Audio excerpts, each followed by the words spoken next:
Hi, I'm Jeremy. I'm AJ. And I am less busy today.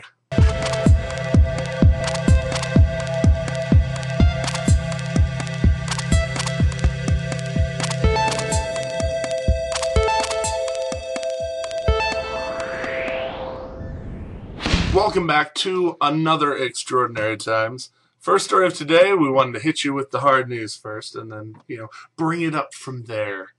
So first up, out of Cincinnati, we have this story of a man named Pat Mahaney who was walking home from buying some stuff at a corner store, and all of a sudden, 6 mid-teenagers jumped out of nowhere and beat the living crap out of him. Allegedly, when apprehended and taken into custody, these 6 teenagers, all of whom happen to be black, and Pat Mahaney happens to be white, so it's definitely not a hate crime. None of these teenagers were actually remorseful in any way. They were just looking for a good time, just trying to, they were bored. Honest to heaven, this kind of ignorant behavior, it's not local to Cincinnati. It's not local to America. It's, what are we doing with our youth these days? I mean, we kill time by doing this. Yeah. Right here. You guys, talking to you guys, all like 10 of you that watch 5 times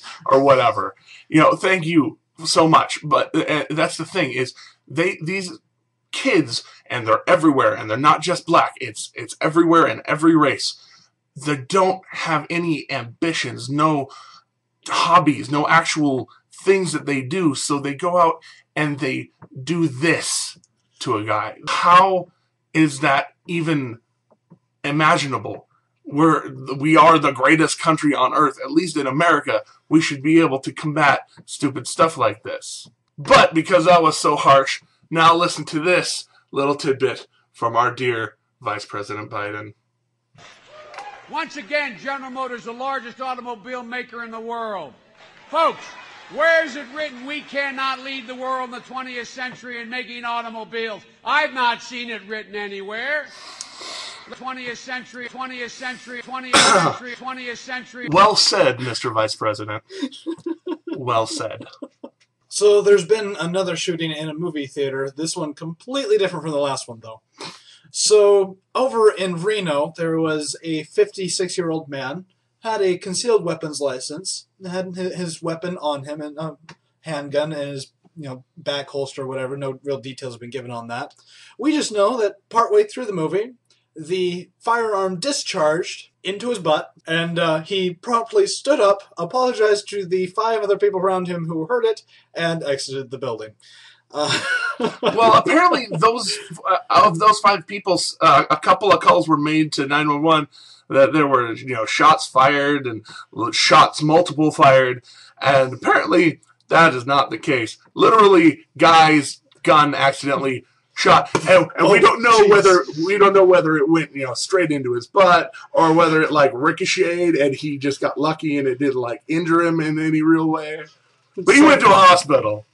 For non-lethal damage to himself, the cops caught up with him. There's no real things they can press against him. He had a license for the weapon and everything. Most that can happen is he loses that license for a year. Or something. Yeah. Investigation's ongoing. Moving over to New York State, where a group of toddlers were on a daycare outing to the beach, because they do that sometimes.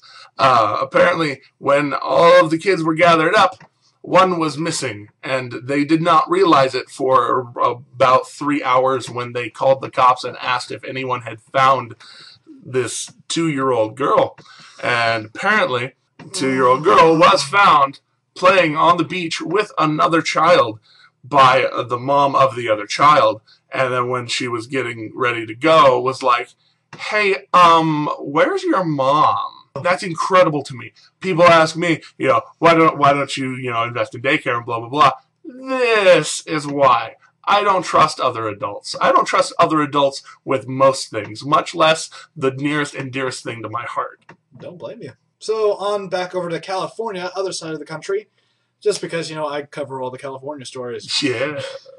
A record has been set that I'm willing to bet the town of Needles, California does not want.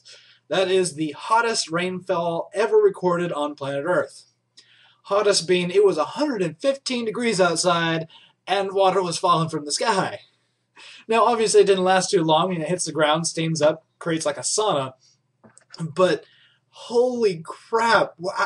This kind of thing really doesn't even happen usually in weather, simply because usually rain falls when it's cooler. Hot air pressure hits, cold rain. Not this time. Monsoon season came through and hotter. Right. Rain that turned right back into steam as it hit the ground and more rain. Oh, that's a thing. Rainception, apparently. And jumping back over here to Texas, where apparently we are having the worst West Nile season yet. Unfortunately, 17 people have already died this year from the West Nile virus, which is spread by mosquitoes, which anyone who has lived in Texas, specifically Houston, knows that is one of the worst problems we have, other than the humidity, which they add to each other. But moving on, apparently Dallas is the worst hit, so my friends in Dallas, stay indoors and kill all your mosquitoes. Love you, and I'll see you someday. So for our last story of the day, we jump all the way across the world to Saudi Arabia, where they've come up with an interesting solution to a rather unique problem. Apparently, they don't really let their women work, and as well as do a lot of other things, but apparently they have decided that they need to tap that market of workforce because, well, they want to grow as a country. It's Saudi Arabia. They're very business-minded. The most business-minded, I think, of the Middle East. I'm calling it right now. Either way, they want to tap into this by creating an entire female city. Within the city. Just complete segregation in the city of Hafuf.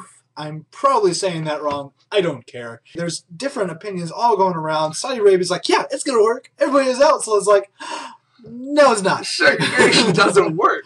Also, in addition to that, they are going to be housing the women near these women work zones so that they don't really have to go too far, and you're basically creating like women-only covens and women-only workforces, and this is never a good idea, not anywhere. And they're not slave labor or anything. These are actually highly educated women. They're trying to get like actual workforce and money, real money going around. So, to their credit. Either way, as someone pointed out in the article, there's going to be a severe lack of diversity in this. There's going to be a severe lack of just different opinions in this workforce. And that has been shown not to work consistently in the past. However, as Britain's The Guardian has stated, for one thing, as an industrial town with no minute in it, it will presumably contain none of those many impediments to productivity known as children. And they really do impede work sometimes. But we love them. What? Oh, come on. You weren't that lonely without me. Move on. Anyways, it is the end of the show. Thanks so much for watching The Extraordinary Times. You know what to do. There's a like button over here, favorite button over here. If you're on YouTube, watch on YouTube, please, please, please, thank you. And subscribe to us on YouTube, please, please, please, and thank you. And share us with your friends. I shouldn't have to beg anymore. Thank you so much, and we will see you next time. Be aware.